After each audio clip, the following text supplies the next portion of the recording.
आप तमाम लोग जानते हैं कि देश भर में एक कानून बनाने की कोशिश की जा रही है।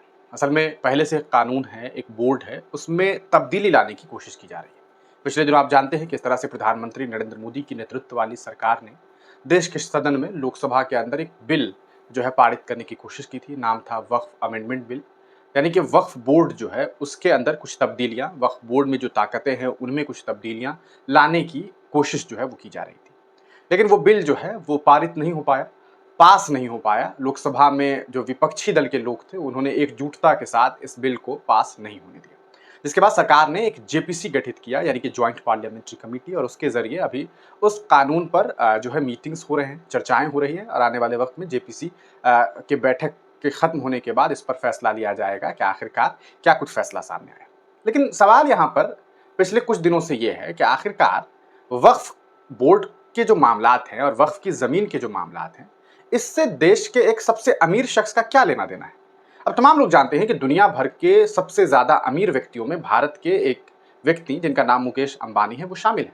दुनिया में 10 सबसे ज्यादा अमीर व्यक्ति में मुकेश अंबानी अक्सर शामिल रहते हैं और उनकी अमीरी दुनिया जानती है। अभी हाल में उनके पुत्र की शादी हुई तो ऐसा लगा कि कई महीनों तक जो है शादी ही होती रही।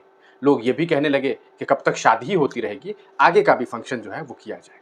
खैर, अभी हमारे चर्चा का विषय जो है उनके बच्चे की शादी नहीं है, बल्कि हमारे चर्चे का विषय जो है वो है वक्फ की जमीन, वक्फ बोर्ड।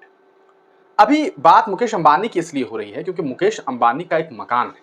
वो मकान दुनिया की सबसे खूबसूरत इमारत में से एक खूबसूरत इमारत है, खूबसूरत घर है।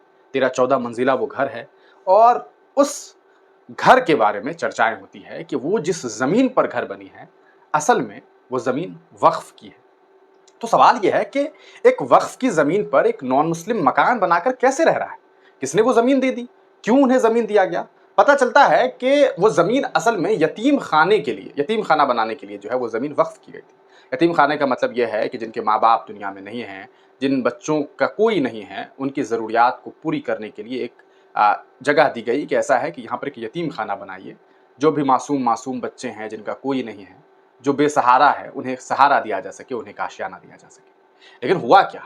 हुआ ये कि वो आशियाना जो बनाने की कोशिश की गई, जिसके लिए ज़मीन वक़्फ़ की गई, वो ज़मीन कैसे मुकेश अंबानी के हाथ लग गई। इस पूरे मामले को लेकर के अगर हम आपको बताएं, ये एक अखबार का आर्टिकल था, ये आप देखेंगे।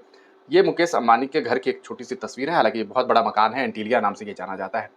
इस मामले में जो रिपोर्ट सामने आते हैं वो कुछ इस तरह से कि क्या वक्फ बोर्ड की जमीन पर बना है एंटीलिया? ये एक सवाल है। क्या अंबानी ने धोखे से हथियाई उक्त जमीन जहां पर एंटीलिया बनाई गई? क्या इब्राहिम ने यतीम खाना बनाने दी थी वो जमीन? क्या कोर्ट दे सकता है एंटीलिया गिराने का फैसला? संसद में वक्फ संशोधन विधेयक के आते ही सरकार पर विपक्ष ने हंगामा बोल दिया है। यह बिल तो जेपीसी के पास भेज दिया गया, मगर आरोप लगा कि मोदी सरकार यह बिल मुकेश अंबानी के महल एंटीलिया को बचाने के लिए लाई है। क्योंकि जिस जमीन पर अंबानी का महल एंटीलिया बना हुआ है वह जमीन वक्फ बोर्ड की है, और उस जमीन को किसी इब्राहिम ने अनाथालय बनाने के लिए, यानी कि यतीम खाना बनाने के लिए वक्फ बोर्ड को दिया था। तो क्या अंबानी ने उस जमीन को धोखे से हथिया लिया? अब क्या इस जमीन पर बने अंबानी के महल को तोड़ा जा सकता है? ये एक बड़ा सवाल है। ये पूरा का पूरा मामला आपको बताएं कि न्यायालय में है, ऐसी बातें सामने आती हैं।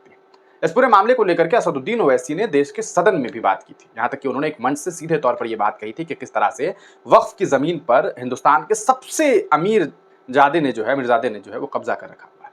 आपको क्या लगता है कि क्या सिर्फ मुकेश अंबानी के लिए ये कानून प्रधानमंत्री नरेंद्र मोदी की सरकार बनाना चाहती है?